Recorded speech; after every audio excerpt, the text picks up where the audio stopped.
You know who my dad is? He's the mayor of this city. You just signed your own pink slip. That's what he said, loud enough for the whole food court to hear, right after a waitress stepped in to defend a deaf teen from his cruel bullying. Rather than being appreciated, she was fired on the spot. But an hour later, the mayor himself walked in, and what followed next was completely unexpected for her. Hi, and welcome to Unraveled Whispers. Today we have another story to share with you.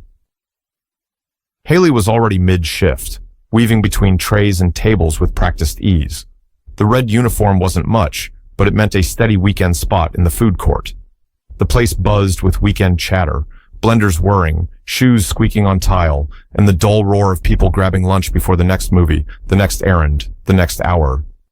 It wasn't glamorous, but the job paid decent, and it helped her chip away at tuition, rent, and whatever else being 23 and independent required. She liked the rhythm, mop the tables, refill the napkins, smile when you could. But then she heard laughter, the wrong kind. Near the burger counter, a group of teenage boys slouched around a table, too loud for the space. One of them, tall and cocky in a varsity jacket, elbowed another, pointing at someone standing alone at the condiment station. The boy was maybe 16, slim-build, quiet. His dark hair hung just over his eyes. He stood stiffly in front of the ketchup pumps, clutching a tray with both hands. His body was tense, like he was trying not to shrink, but couldn't help it. He didn't speak, just raised his hands in silent gestures, his fingers fluid and quick. He was deaf. The laughter sharpened, not just teasing, mocking. One of the teens began imitating the boy's signing, in exaggerated, jerky movements, slurring words like mute and broken. Another one pulled out his phone, already filming with a crooked grin. Haley's gut clenched. Her jaw tightened. She set down the tray she was wiping and took a step forward, her heart picking up. No one else moved. A few shoppers glanced over and looked away. An older woman looked uncomfortable, but steered her grandson in the other direction. Even the manager, who definitely saw, kept wiping down the soda machine like the bubbles in the cola were more urgent than what was unfolding in front of him. Haley didn't hesitate. She walked up to the group, her voice low but sharp. "Hey, that's enough." The boys blinked at her, surprised. The one with the phone lowered it a little.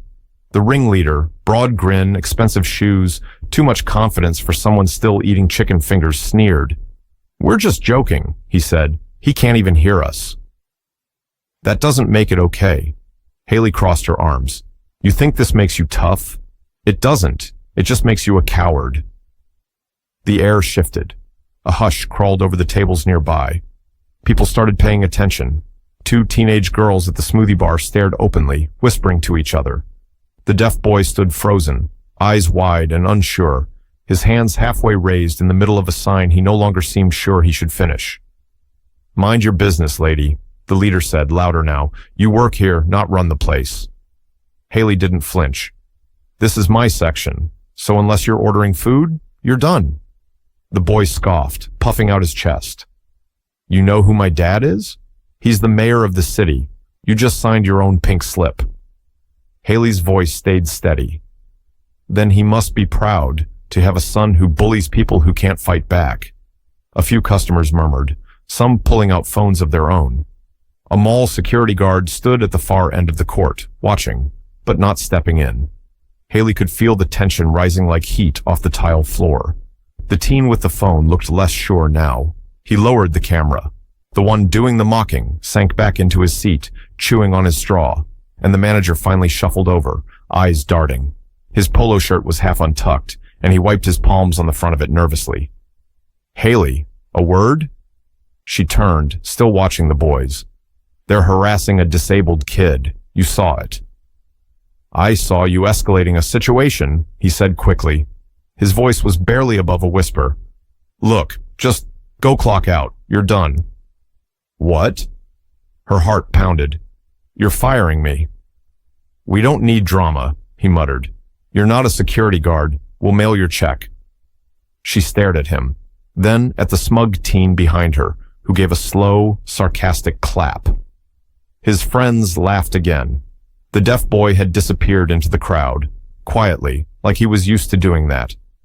Haley didn't say another word. She untied her apron, dropped it on the counter, and walked out, head high, eyes burning. As she reached the exit, a little girl holding her mother's hand tugged at her and whispered, "She was brave." Haley didn't turn around, but the words stayed with her.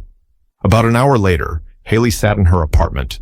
Third floor, small kitchen, heater clanking faintly under the window. The manager's words kept replaying, "We don't need drama." As if standing up for someone had made her the cause of trouble. As if kindness was the thing that ruined everything. She stared at her phone. Still no replies from the friends she'd texted asking about job leads. Her thumb hovered over a job search app. Rent was due in 10 days. That waitress job, humiliating as it could be, had at least covered part of tuition. And now she was just sitting here, alone, jobless, and unsure if what she did was brave or just reckless. Her phone buzzed sharply on the counter, slicing through the silence. It was a number she recognized, the food court line. For a second she just stared at it, half expecting it to stop, but it kept ringing. When she finally picked up, it was the manager. His voice was brisk, and he didn't ask anything about the earlier incident. No explanation, no apology, just a flat statement that she needed to come back. Someone was asking for her. It had to do with the boy from earlier, and the others. That was all he gave her. As soon as the call ended, a cold weight settled in her chest. Fired just an hour ago, and now being called back. She didn't like how that sounded. Her thoughts twisted. Was the deaf boy hurt? Were those boys' parents trying to spin the story? Was someone going to accuse her of something? It felt less like a follow-up, and more like a reckoning. And now, after everything, she was the one being summoned. For what? Defending a kid? She grabbed her coat with shaking hands, unsure if she was walking into trouble, or something worse. At the mall, she's still nervous, still unsure why she was called. She expects more trouble, maybe complaints, threats, or something worse involving the boy's wealthy parents. The mall is strangely quieter now, but a few bystanders recognize her, murmuring. Word had spread quickly. Someone had posted the video online, and within an hour, it had exploded across Facebook and local media. It showed Haley stepping between the bullies and the boy, her anger, her compassion. The internet lit up with outrage, toward the spoiled teens, toward the manager who fired her, toward the injustice of it all. The public was furious, and pressure had mounted fast. Her manager won't even look at her. He's pale, fidgeting, sweat at his collar. "This way," he mutters, and points toward the far side of the court. She takes a step, uncertain. Then she sees them. A row of people gathered near the closed register counter. A man in a dark navy suit, broad-shouldered, serious, familiar. She knows his face from the news, the mayor. Beside him stands a teenage boy, head low, shifting awkwardly, and Haley recognizes him instantly. The ringleader, one of the bullies. And next to them, gripping his mother's hand but standing tall, is the deaf teen. Haley stops walking. She wants to turn back. Her chest is tight. This is too much, too public, too strange. But then the boy's mother steps away from the group and walks directly to her. No hesitation. She pulls Haley into a hug. Tight, warm, firm. "Thank you," she says aloud, voice shaking.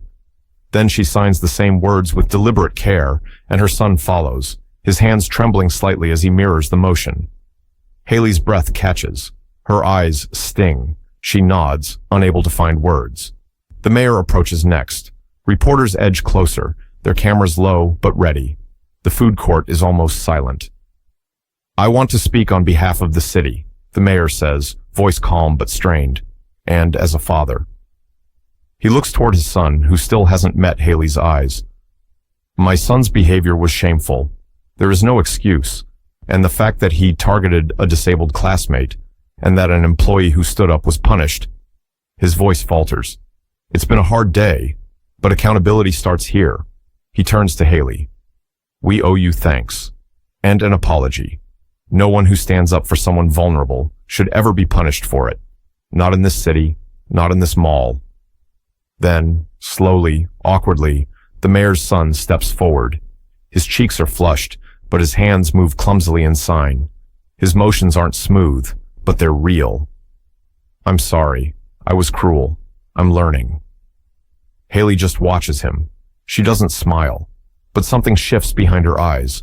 There's no big applause, no ceremony, but in that moment, something very old and quiet is repaired, a small act of justice in a world that so rarely gives it. Later that afternoon, it's quietly announced that Haley has been reinstated. No speeches, no fuss. Just her name back on the staff list, as if it had never been erased. The mall manager who fired her, officially placed under review, pending investigation. No one says it out loud, but everyone knows what that means. Decisions have consequences, especially when they silence the right thing. But the ripple doesn't stop there. By week's end, the mayor sets up something called the listening table, a quiet booth in the city center where anyone from the disabled community can come speak, sign, or write what they've lived through. No cameras, no speeches, just presence. His son volunteers there now every Saturday, not as punishment, but because he asked to. And Haley? She visits sometimes, not to talk, just to sit nearby, drink her coffee, and nod when someone else finds the courage to speak. In the end, it's not loud justice, but it's real, and it started with one girl refusing to walk away. Sometimes, real change doesn't start with speeches or power. It starts when one person simply refuses to look away. It starts with courage that costs something. And sometimes, that quiet act of standing up becomes the reason someone else finds their voice. Thanks for watching.